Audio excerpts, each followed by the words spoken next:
মালিগাঁৱত সংঘটিত হৈছে এক চাঞ্চল্যকৰ ঘটনা। মালিগাঁৱৰ মছজিদ গলিত সংঘটিত হৈছে এই ঘটনা। কোনো অচিনাক্ত দুৰ্বৃত্তই এজন লোকক হত্যা কৰি গছত ওলমাই যোৱাৰ সন্দেহ প্ৰকাশ কৰিছে স্থানীয় লোকে। জনাইছে এই মুহূৰ্তৰ আটাইতকৈ ডাঙৰ খবৰ, মহানগৰীৰ মালিগাঁৱত সংঘটিত হৈছে চাঞ্চল্যকৰ ঘটনা। মালিগাঁৱৰ মছজিদ গলিত সংঘটিত হৈছে এই ঘটনা। এজন অচিনাক্ত লোকক কোনো লোকে হত্যা কৰি গছত ওলমাই থৈ যোৱাৰ সন্দেহ প্ৰকাশ কৰিছে স্থানীয় লোকে। পূজাৰ বতৰত পূজাৰ মাজতে এই ভয়ংকৰ ঘটনা সংঘটিত হৈছে মহানগৰীৰ মালিগাঁৱত। আৰু এই চাঞ্চল্যকৰ ঘটনা এতিয়া শংকিত কৰিছে অঞ্চলবাসীক। মালিগাঁৱৰ মছজিদ গলিত সংঘটিত হৈছে এই ভয়ংকৰ ঘটনা। এজন অচিনাক্ত লোকক কোনো লোকে হত্যা কৰি গছত ওলমাই থৈ যোৱাৰ সন্দেহ প্ৰকাশ কৰিছে স্থানীয় লোকে। ঘটনা সংঘটিত হোৱাৰ নিচেই কাষতে আছে এটা 8A নম্বৰৰ ৰেলৱে কোৱাৰ্টাৰ।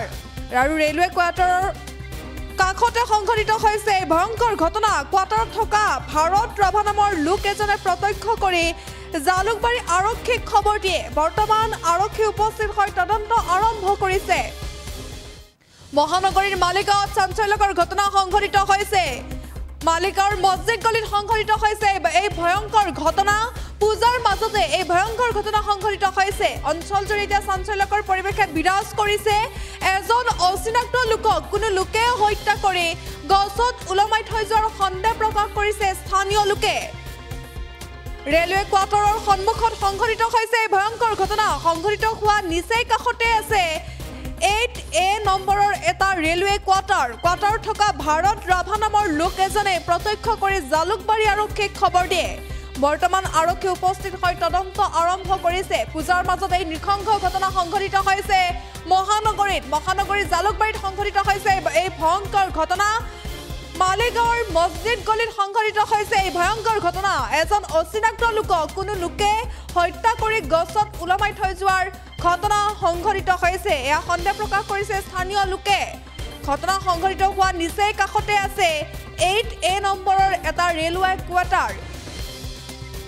জনাইছে এই মুহূৰ্তৰ আটাইতকৈ ডাঙৰ খবৰ, পূজাৰ মাজতে নৃশংস হত্যাকাণ্ডৰ ঘটনা সংঘটিত হৈছে। মহানগৰীৰ মালিগাঁৱত সংঘটিত হৈছে এই চাঞ্চল্যকৰ ঘটনা। মালিগাঁৱৰ মছজিদ গলিত সংঘটিত হৈছে এই ভয়ংকৰ ঘটনাটো।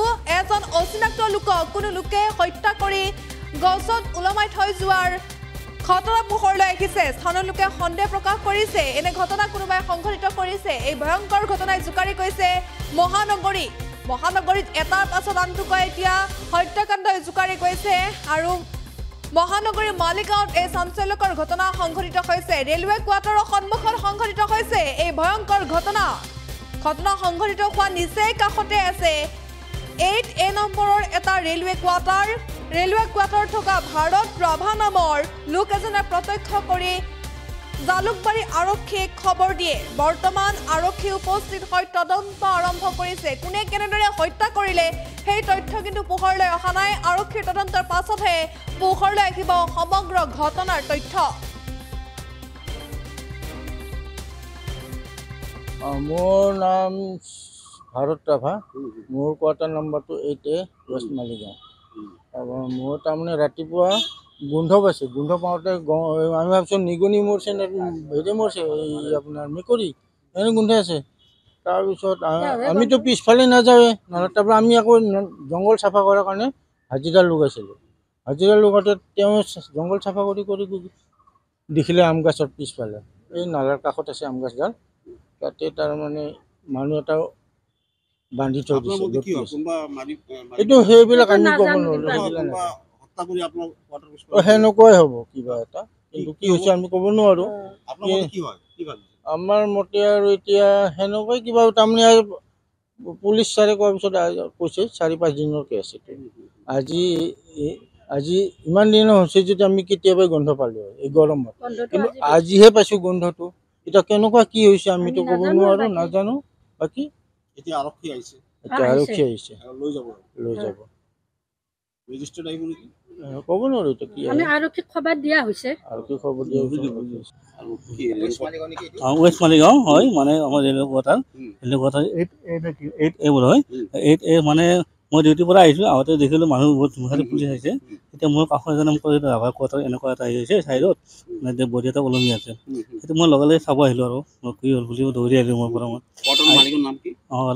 ভৰত চন্দ্ৰ ৰাভা সিহঁতৰ কোৱাৰ্টাৰ ভৰত চন্দ্ৰ ৰাভা সিহঁতে যিকোনো খবৰৰ বাবে যোগাযোগ কৰক 7099017330 লগতে 7099017110 নম্বৰত